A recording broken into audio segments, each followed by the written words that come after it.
Mufasa.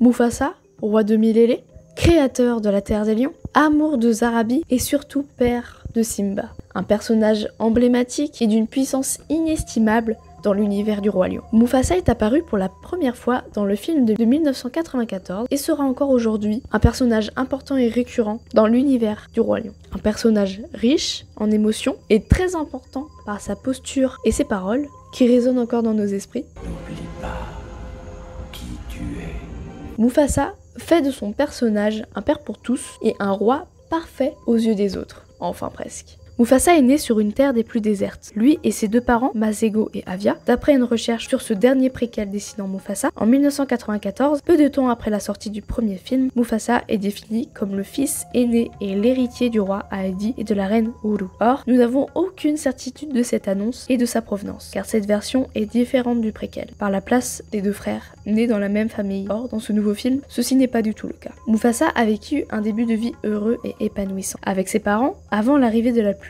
sur leur terre, qui sépara les parents du petit et jeune lionceau. Après un moment d'émotion et la séparation de cette famille, Mufasa se retrouve sur une terre inconnue, et c'est à ce moment précis qu'il rencontre Taka, un jeune prince, destiné au trône. Son père, Obasi, est le roi de la dernière tribu des rois de la vallée, et Taka est destiné à devenir le prochain roi de cette terre. Taka, après avoir sauvé Mufasa d'une mort certaine par un harem de crocodiles, se voit protéger ce dernier avec l'aide de sa mère, Aishi, qui le prend également sous sa garde. Mufasa est perçu comme un vagabond, un paria par Obasi et les autres lions de la vallée, mais va quand même être accepté par les femelles du clan. Les deux frères grandissent vite et ont des éducations très différentes. D'un côté, on a Taka, qui a été élevé par les mâles, Pacha et Malhonnête, et d'un côté, on a Mufasa, qui a été élevé par l'amour des mères et le courage des femelles. Les deux lionceaux sont très différents, mais arrivent quand même à évoluer ensemble et grandir ensemble. Arrivés à l'adolescence, les deux frères font face pour la première fois à un danger. Lors d'un entraînement de chasse mené par Aishi pour Mufasa, les deux tombent nez à nez avec deux immenses lions blancs adultes. Une bagarre se suivit sous le regard de Taka, terrorisé par la situation et qui décide de fuir, laissant Mufasa et sa mère Aishi se battre. Mufasa,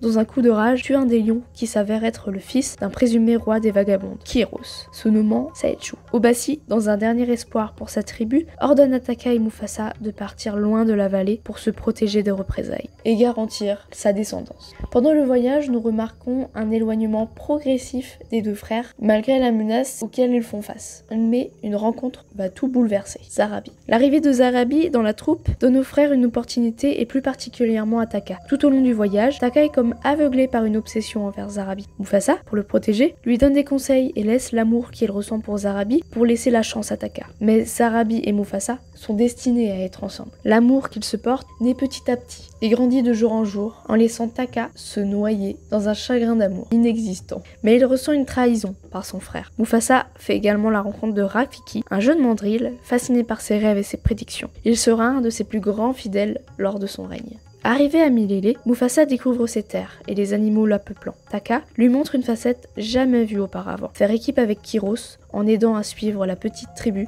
et la réduire en miettes. Un combat entre Kiros et Mufasa se manifeste et permet à Mufasa de conquérir et raisonner les animaux pour combattre ensemble contre les vagabonds. Mufasa se retrouve dans un rocher, le rocher des lions, pas encore existant, pour se battre contre Kiros, mais perd l'avantage avant d'être sauvé par Taka, qui, dans un moment de courage, s'impose devant Kiros avant de recevoir le coup de patte, lui donnant la cicatrice de sa vie. Les deux frères refont équipe pour combattre Kiros. Mufasa donne donc le dernier coup de grâce à Kiros avant qu'il soit englouti par un rocher tombant pendant la création du rocher des lions. Après l'affrontement final, Mufasa est salué et acclamé roi par les animaux de Milélé. Il retrouve également sa mère, Afia, et monte pour la première fois sur le trône de Milélé. Devant le regard de Taka, rebaptisé Scar, après sa trahison, Mufasa est un roi exemplaire, car il promet à son frère une place, malgré le mal qu'il a pu leur apporter. Pendant des années, Mufasa règne en maître sur la terre des lions, avec un grand respect et une grande tolérance entre les espèces. L'arrivée de son fils est pour lui une très grande fierté,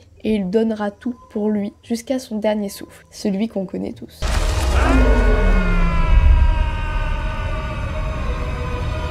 Mufasa est un personnage très important pour ses descendants et sa mémoire sera conservée par Simba et Kiara sa petite fille. Après ce préquel, nous avons pu en savoir davantage sur la vie de Mufasa et de son frère Taka, alias Scar. Malgré les critiques de ce dernier film, Mufasa reste un film extrêmement important dans l'univers du Roi Lion, et je suis sûre que l'histoire de ce jeune vagabond devenu roi de Milele n'est pas finie et qu'il a encore à nous offrir de magnifiques moments, de jolis passages de son existence.